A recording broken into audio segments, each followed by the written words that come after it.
Sa pagsapit ng 23rd anniversary ng Punong Manananggol Pambayan, Dr. Persida V. Rueda Acosta, DSD, bilang Chief Public Attorney ng Public Attorney's Office, isang panibagong parangal ang kanyang muling natanggap sa idinaos na Global Trends Business Leaders Awards 2024 ay iginawad sa ating PAO Chief Acosta ang Remarkable Achievement and Commitment to the Local Legal Industry Awards.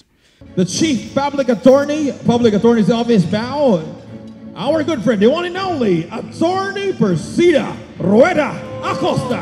Chief Acosta, you're defending the people's rights.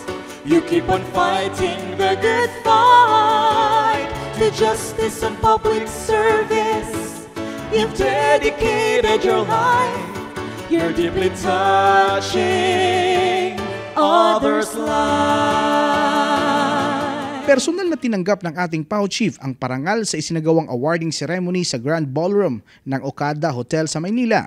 It is a pleasure to join you in the ceremony tonight, where the excellence and impact of each one of us is shown alight and honored. Masayang-masaya po ako sa gabing ito dahil kahapon, ika-19 ng Pebrero, ang ika-23 taon na nakaraan na ako po ay i-appoint ng dating Pangulo Gloria Macapagal Arroyo bilang Chief Public Attorney ng ating Republika.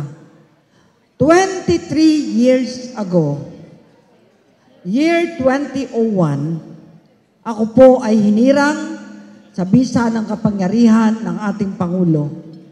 Ako na po ang pinakamatagal na kinasihan ng Panginoon Diyos para manguna bilang punong manananggol pambayan. Ang ganitong mga pagkilala ay ilan lamang sa mga kahayagan ng kanyang mabubuting gawa at di matatawarang pagsiserbisyo sa Public Attorney's Office sa maralitang Pilipino sa bayan.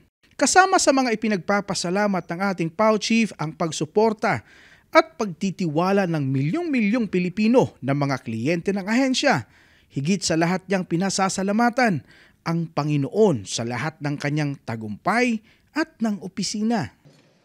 Ang mga awards po ay dapat nating ihandog sa Diyos Ama dahil nasusulat sa Kronika 29, sa Panginoon ang karangalan, sa Panginoon ang kapangyarihan, kayamanan sa sandaigdigan. Sa gabing ito, ako po ay mahihiling sa inyong lahat.